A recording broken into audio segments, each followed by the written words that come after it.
नमस्कार दोस्तों, स्वागत है आप सबका मेरे चैनल गुरु अमृत कहानियाँ पर। आज हम आपके लिए बृहस्पतिवार यानी कि गुरुवार की व्रत कथा लेकर आए हैं।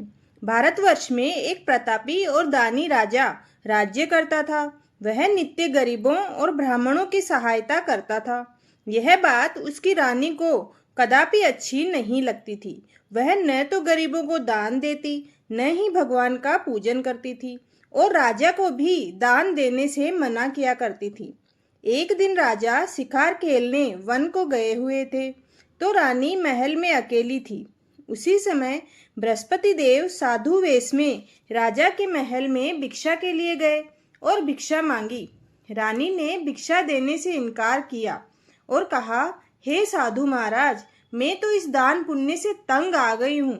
मेरे पति सारा धन लुटाते फिरते हैं। मेरी इच्छा है कि ये सारा धन नष्ट हो जाए, फिर न रहेगा बांस और ना ही बजेगी बांसुरी। साधु ने कहा, हे देवी, तुम तो बड़ी ही विचित्र हो। धन संतान तो सभी चाहते हैं, पुत्र और लक्ष्मी तो पापी के घर भी होने चाहिए। यदि तुम्हारे पास अधिक धन है तो भूखों को भोजन कराओ, प्यासों के लिए प्याऊ बनवाओ, मुसाफिरों के लिए धर्मशालाएं खुलवाओ, जो निर्धन कन्याएं हैं उनका विवाह कराओ। और ऐसे और कई काम हैं जिनके करने से तुम्हारा यश लोक और परलोक में फैलेगा। परंतु रानी पर उपदेश का कोई प्रभाव नहीं पड़ा। वह बोली, हे साधु महाराज, आप मुझे कुछ ना समझाएं। मैं ऐसा धन नहीं चाहती जो हर जगह बांटती फिरूं। साधु ने उत्तर दिया, यदि तुम्हारी ऐसी ही इच्छा है तो तथास्तु। तुम ऐसा करना कि बृहस्पतिवार को घर को पीली मिट्टी से नीपना और सिर धोकर स्नान करना, भट्टी चढ़ाकर कपड़े धोना। ऐसे करने से आपका सारा धन नष्ट हो जाएगा। इतना कहकर वह साधु महाराज वहां से आलोप विलोप हो गए। साधु के अनुसार कई बातों को पूरा करते हुए रानी को केवल 3 बृहस्पतिवार ही बीते थे कि उसकी समस्त धन संपत्ति नष्ट हो गई। भोजन के लिए राजा का परिवार तरसने लगा। तब एक दिन राजा ने रानी से कहा कि हे रानी, तुम यहाँ रहो, मैं दूसरे देश को जाता हूँ, क्योंकि यहाँ पर सभी लोग मुझे जानते हैं, इसलिए मैं कोई छोटा कार्य भी नहीं कर सकता। ऐसा कहकर राजा परदेश चला गया। वहाँ वह जंगल में लकड़ी काट कर लाता और शहर में बेचता। इस तरह वह अपना जीवन यापन करने लगा। इधर राजा के परदेश जाते ही रानी और उसकी दासी दुखी रहने लगे। एक बार जब रानी और दासी को 7 दिन तक बिना भोजन के रहना पड़ा, तो रानी ने अपनी दासी से कहा, हे दासी, सुनो, पास ही के नगर में मेरी बहन रहती है। वह बड़ी धनवान है।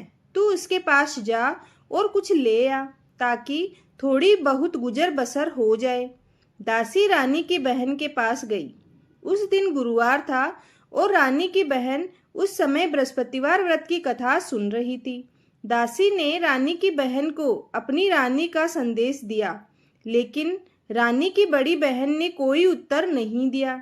जब दासी को रानी की बहन से कोई उत्तर नहीं मिला तो वह बहुत दुखी हुई और उसे क्रोध भी आया। दासी ने वापस आकर रानी को सारी बातें बता दी। सुनकर रानी ने अपने भाग्य को कोसा। उधर रानी की बहन ने सोचा कि मेरी बहन की दासी आई थी, परंतु मैं उससे नहीं बोली, इससे वह बहुत दुखी हुई होगी। कथा सुनकर और पूजन समाप्त करके वह अपनी बहन के घर आई और कहने लगी, हे बहन, मैं बृहस्पतिवार का व्रत कर रही थी। तुम्हारी दासी मेरे घर आई थी, परंतु जब तक कथा होती है तब तक न तो उठते हैं और न ही बोलते हैं, इसलिए मैं नहीं बोली। कहो दासी, क्यों गई थी? रानी बोली, बहन, तुमसे क्या छिपाऊं, हमारे घर में खाने तक को अनाज नहीं था। ऐसा कहते कहते रानी की आंखें भर आई। उसने दासी समेत पिछले 7 दिनों से भूखे रहने तक की बात अपनी बहन को विस्तार पूर्वक सुना दी। रानी की बहन बोली, देखो बहन, भगवान बृहस्पति देव सबकी मनोकामना को पूर्ण करते हैं। देखो, शायद तुम्हारे घर में अनाज रखा हो। पहले तो रानी को विश्वास नहीं हुआ, पर बहन के आग्रह करने पर उसने अपनी दासी को अंदर भेजा। तो उसे सचमुच अनाज से भरा एक घड़ा मिल गया। यह देखकर दासी को बड़ी हैरानी हुई। दासी रानी से कहने लगी, हे रानी, जब हमको भोजन नहीं मिलता था तो हम व्रत ही तो करते थे, इसलिए क्यों न इनसे व्रत और कथा की विधि पूछ ली जाए ताकि हम भी व्रत कर सके। तब रानी ने अपनी बहन से बृहस्पतिवार व्रत के बारे में पूछा। उसकी बहन ने बताया, बृहस्पतिवार के व्रत में चने की दाल और मुनक्का से विष्णु भगवान का केले की जड़ में पूजन करें तथा दीपक जलाएं, व्रत कथा सुने और पीला भोजन ही करें। इससे बृहस्पति देव प्रसन्न होते हैं। व्रत और पूजन विधि बताकर रानी की बहन अपने घर को लौट गई। 7 दिन के बाद जब गुरुवार आया तो रानी और दासी ने व्रत रखा। गुड़साल में जाकर चना और गुड़ लेकर आई। फिर उससे केले की जड़ तथा विष्णु भगवान का पूजन किया। अब पीला भोजन कहाँ से आए, इस बात को लेकर दोनों बहुत दुखी थे। चूंकि उन्होंने व्रत रखा था, इसलिए बृहस्पति देव उनसे बहुत प्रसन्न थे। इसलिए वे एक साधारण व्यक्ति का रूप धारण कर 2 थालियों में सुंदर पीला भोजन लेकर दासी को दे गए। दासी भोजन पाकर बहुत प्रसन्न हुई और रानी के साथ भोजन ग्रहण किया। उसके बाद वे सभी गुरुवार को व्रत और पूजन करने लगी। बृहस्पति भगवान की कृपा से उनके पास फिर से धन संपत्ति आ गई, परंतु रानी फिर से पहले की तरह आलस्य करने लगी। तब दासी बोली, देखो रानी, तुम पहले भी इसी प्रकार आलस करती थी। तुम्हें धन रखने में बहुत कष्ट होता था, इसी कारण भगवान हमसे रुष्ट हो गए और सारा धन नष्ट हो गया। अब जब भगवान बृहस्पति की कृपा से धन मिला है तो तुम्हें फिर से आलस होता है। रानी को समझाते हुए दासी कहती है कि बड़ी मुसीबतों के बाद हमने यह धन पाया है, इसलिए हमें दान पुण्य करना चाहिए, भूखे मनुष्य को भोजन करना चाहिए और धन को शुभ कामों में खर्च करना चाहिए, जिससे तुम्हारे कुल का यश बढ़ेगा, स्वर्ग की प्राप्ति होगी और पितृदेव प्रसन्न होंगे। दासी की बात मानकर रानी अपना धन शुभ कार्यों में खर्च करने लगी, जिससे पूरे नगर में उसका यश फैलने लगा। बृहस्पतिवार व्रत कथा के बाद श्रद्धा के साथ आरती की जानी चाहिए। इसके बाद प्रसाद बांटकर उसे ग्रहण करना चाहिए। एक दिन राजा दुखी होकर जंगल में एक पेड़ के नीचे आसन जमाकर बैठ गया। वह अपनी दशा को याद करके व्याकुल होने लगा। बृहस्पतिवार का दिन था। यकाएक उसने देखा कि निर्जन वन में एक साधु प्रकट हुए। वह साधु वेश में स्वयं बृहस्पति भगवान थे। लकड़हारे के सामने आकर बोले, हे लकड़हारे, इस सुनसान जंगल में तू किस चिंता में मगन बैठा है? लकड़हारे ने दोनों हाथ जोड़कर प्रणाम किया और उत्तर दिया, महात्मा जी, आप सब कुछ जानते हैं, मैं क्या कहूँ। यह कहकर रोने लगा और साधु को अपनी आत्मकथा सुनाई। महात्मा जी ने कहा, तुम्हारी स्त्री ने बृहस्पति देव के दिन भगवान बृहस्पति देव का निरादर किया था, जिसके कारण रुष्ट होकर उन्होंने तुम्हारी यह दशा कर दी। अब तुम चिंता को दूर करके मेरे कहने पर चलो तो तुम्हारे सब कष्ट दूर हो जाएंगे और भगवान पहले से अधिक संपत्ति देंगे। तुम बृहस्पतिवार के दिन कथा किया करो। 2 पैसे के चने मुनक्का लाकर उसका प्रसाद बनाओ और शुद्ध जल से लोटे में शक्कर मिलाकर अमृत तैयार करो। कथा के पश्चात अपने सारे परिवार और सुनने वाले प्रेमियों में अमृत व प्रसाद बांटकर अपने खुद भी ग्रहण करो। ऐसा करने से तुम्हारी सारी मनोकामनाएं पूरी करेंगे। साधु के ऐसे वचन सुनकर लकड़हारा बोला, हे प्रभु, मुझे लकड़ी बेचकर इतना पैसा नहीं मिलता जिससे भोजन के उपरांत कुछ बचा सकूं। मैंने रात्रि में अपनी स्त्री को व्याकुल देखा है। मेरे पास कुछ भी नहीं जिससे मैं उसकी खबर मंगा सकूं। साधु ने कहा, हे लकड़हारे, तुम किसी बात की चिंता मत करो। बृहस्पतिवार के दिन तुम रोजाना की तरह लकड़ियां लेकर शहर को जाओ। तुमको रोज से दुगुना धन प्राप्त होगा, जिससे तुम भली भांति भोजन कर लोगे तथा बृहस्पति देव की पूजा का सामान भी आ जाएगा। इतना कहकर साधु अंतर ध्यान हो गए। धीरे धीरे समय व्यतीत होने पर फिर वही बृहस्पतिवार का दिन आया। लकड़हारा जंगल में लकड़ी काट कर किसी शहर में बेचने गया। उसे उस दिन और दिन से अधिक पैसा मिला। राजा ने चना गुड़ लाकर गुरुवार का व्रत किया। उस दिन से उसके सभी क्लेश दूर हुए। परंतु जब दोबारा गुरुवार का दिन आया तो बृहस्पतिवार का व्रत करना वह राजा भूल गया। इस कारण बृहस्पति भगवान नाराज हो गए।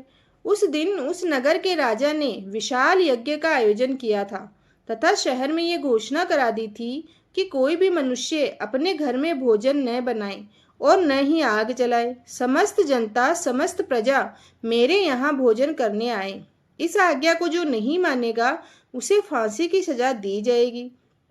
राजा की आज्ञा के अनुसार शहर के सभी लोग भोजन करने गए, लेकिन लकड़हारा कुछ देर से पहुंचा, इसलिए राजा उसको अपने साथ घर ले गए और ले जाकर भोजन करा ही रहे थे कि रानी की दृष्टि उस खूंटी पर पड़ी जिस पर उसने अपना हार लटका रखा था। वहां वह नहीं दिखाई दिया। रानी ने निश्चय किया कि मेरा हार इसी मनुष्य ने चुराया है, इसी कारण ये इतना देर से आया है। उसी समय सिपाहियों को बुलाकर उसको कारागार में डलवा दिया। जब लकड़हारा कारागार में पड़ गया और बहुत दुखी होकर विचार करने लगा कि न जाने कौन से पूर्व जन्म के कर्म से मुझे ये दुख प्राप्त हुआ है, और उसी साधु को याद करने लगा जो जंगल में मिला था। उसी समय तत्काल बृहस्पति देव साधु के रूप में प्रकट हुए और उसकी दशा को देखकर कहने लगे, अरे मूर्ख, तूने बृहस्पति देव की कथा नहीं करी, इस कारण तुझे दुख प्राप्त हुआ है।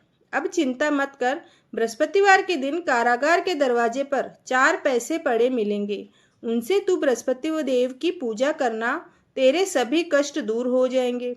बृहस्पति देव के दिन उसे 4 पैसे मिले। लकड़हारे ने कथा कही। उसी रात्रि को बृहस्पति देव ने उस नगर के राजा को स्वप्न में कहा, हे राजा, तुमने जिस आदमी को कारागार में बंद कर दिया है वह निर्दोष है, वह राजा है, उसे छोड़ देना। रानी का हार उसी खूंटी पर लटका है। अगर तू ऐसा नहीं करेगा तो मैं तेरे राज्य को नष्ट कर दूंगा। इस तरह रात्रि के स्वप्न को देखकर राजा प्रातःकाल उठा और खूंटी पर हार देखकर लकड़हारे को बुलाकर क्षमा मांगी तथा लकड़हारे को योग्य सुंदर वस्त्र आभूषण देकर विदा कर दिया। बृहस्पति देव की आज्ञा अनुसार लकड़हारा अपने नगर की ओर चल दिया। राजा जब अपने नगर के निकट पहुंचा तो उसे बड़ा आश्चर्य हुआ। नगर में पहले से अधिक बाग, तालाब, कुएं तथा बहुत सी धर्मशालाएं, मंदिर आदि बने हुए थे। राजा ने पूछा, यह किसके बाग और धर्मशाला है? तब नगर के सब लोग कहने लगे, यह सब रानी और बांदी के हैं। तो राजा को आश्चर्य हुआ और गुस्सा भी आया।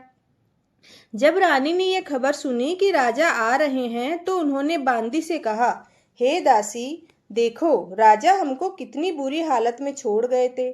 हमारी ऐसी हालत देखकर वह लौट न जाए, इसलिए तू दरवाजे पर खड़ी हो जा। आज्ञा अनुसार दासी दरवाजे पर खड़ी हो गई। राजा आए तो उन्हें अपने साथ ले आई। तब राजा ने क्रोध करके अपनी रानी से पूछा कि यह धन तुम्हें कैसे प्राप्त हुआ है? तब उन्होंने कहा, हमें यह सब धन बृहस्पति देव के इस व्रत के प्रभाव से प्राप्त हुआ है। राजा ने निश्चय किया कि 7 रोज बाद तो सभी बृहस्पति देव का पूजन करते हैं, परंतु मैं तो रोज 3 बार कहानी तथा रोज व्रत किया करूंगा। अब हर समय राजा के दुपट्टे में चने की दाल बंधी रहती तथा दिन में 3 बार कहानी कहता। एक बार राजा ने विचार किया कि चलो अपनी बहन के यहाँ हो आवें। इस तरह निश्चय कर राजा घोड़े पर सवार हो अपनी बहन के यहाँ चलने लगा। मार्ग में उसने देखा कि कुछ आदमी एक मुर्दे को ले जा रहे थे। उन्हें रोककर राजा कहने लगा, अरे भाइयों, मेरी बृहस्पति देव की कथा सुन लो। वे बोले, लो, हमारा तो आदमी मर गया है और इसको अपनी कथा की पड़ी है। परंतु कुछ आदमी बोले, अच्छा कहो भाई, हम तुम्हारी कथा भी सुनेंगे। राजा ने दाल निकाली और जब कथा आधी हुई तो मुर्दा हिलने लगा, और जब कथा समाप्त हो गई तो राम राम करके वह मनुष्य खड़ा हो गया। आगे मार्ग में उसे एक किसान खेत में हल चलाता मिला। राजा ने उसे देख और उससे बोले, अरे भैया, तुम मेरी बृहस्पतिवार की कथा सुन लो। किसान बोला, जब तक मैं तेरी कथा सुनूंगा तब तक 4 हरैया जोत लूंगा। जा अपनी कथा किसी और को सुनाना। इस तरह राजा आगे चलने लगा। राजा के हटते ही बैल पछाड़ खाकर गिर गए तथा किसान के पेट में बड़ी जोर का दर्द होने लगा। उस समय उसकी माँ रोटी लेकर आई। उसने जब यह देखा तो अपने पुत्र से सब हाल पूछा और बेटे ने सभी हाल कह दिया। तो बुढ़िया दौड़ी दौड़ी उस घुड़सवार के पास गई और उससे बोली कि मैं तेरी कथा सुनूंगी, तू अपनी कथा मेरे खेत पर चलकर ही कहना। राजा ने बुढ़िया के खेत पर जाकर कथा कही, जिसके सुनते ही वह बैल खड़े हो गए तथा किसान के पेट का दर्द भी बंद हो गया। राजा अपनी बहन के घर पहुंचा। बहन ने भाई की खूब मेहमानी की। दूसरे रोज प्रातःकाल राजा जगा तो वह देखने लगा कि सब लोग भोजन कर रहे हैं। राजा ने अपनी बहन से कहा, ऐसा कोई मनुष्य है जिसने भोजन नहीं किया हो? मेरी बृहस्पतिवार की कथा सुन ले। बहन बोली, हे भैया, यह देश ऐसा ही है। पहले यहाँ लोग भोजन करते हैं, बाद में अन्य काम करते हैं। अगर कोई पड़ोस में हो तो देख आऊं। वह ऐसा कहकर देखने चली गई, परंतु उसे कोई व्यक्ति ऐसा नहीं मिला जिसने भोजन न किया हो। अतः वह एक कुम्हार के घर गई जिसका लड़का बीमार था। उसे मालूम हुआ कि उनके यहाँ 3 रोज से किसी ने भोजन नहीं किया है। रानी ने अपने भाई की कथा सुनने के लिए कुम्हार से कहा तो वह तैयार हो गया। राजा ने जाकर बृहस्पतिवार की कथा कही, जिसको सुनकर उसका लड़का ठीक हो गया। अब तो राजा की प्रशंसा होने लगी। एक रोज राजा ने कहा अपनी बहन से कि हे बहन, हम अपने घर को जाएंगे, तुम भी तैयार हो जाओ। राजा की बहन ने अपनी सास से कहा। सास ने कहा, हाँ चली जाओ, परंतु अपने लड़कों को मत ले जाना, क्योंकि तेरे भाई के कोई औलाद नहीं है। बहन ने अपने भैया से कहा, हे भैया, मैं तो चलूंगी, पर कोई बालक नहीं जाएगा। राजा बोला, जब कोई बालक ही नहीं जाएगा तब तुम भी क्या ही करोगी? बड़े दुखी मन से राजा अपने नगर को लौट आया। राजा ने अपनी रानी से कहा, हम निर्वंशी हैं, हमारा मुंह देखने का धर्म नहीं है और कुछ भोजन आदि नहीं किया है। रानी बोली, हे प्रभु, बृहस्पति देव ने हमें सब कुछ दिया है, वह हमें औलाद भी अवश्य देंगे। उसी रात बृहस्पति देव ने राजा से स्वप्न में कहा, हे राजा उठ, सभी सोच त्याग दे, तेरी रानी गर्भ से है। राजा की ये बात सुनकर राजा को बड़ी खुशी हुई। 9वें महीने में उसके गर्भ से एक सुंदर पुत्र पैदा हुआ। तब राजा बोला, हे रानी, स्त्री बिना भोजन के रह सकती है, पर बिना कहे नहीं रह सकती। जब मेरी बहन आए तब तुम उससे कुछ कहना मत। रानी ने सुनकर हाँ कर दिया। जब राजा की बहन ने ये शुभ समाचार सुना तो वह बहुत खुश हुई तथा बधाई लेकर अपने भाई के यहाँ आई। तभी रानी ने कहा, घोड़ा चढ़कर तो नहीं आई, गधा चढ़ी आई। राजा की बहन बोली, भाभी, मैं इस प्रकार न कहती तो तुम्हें औलाद कैसे मिलती?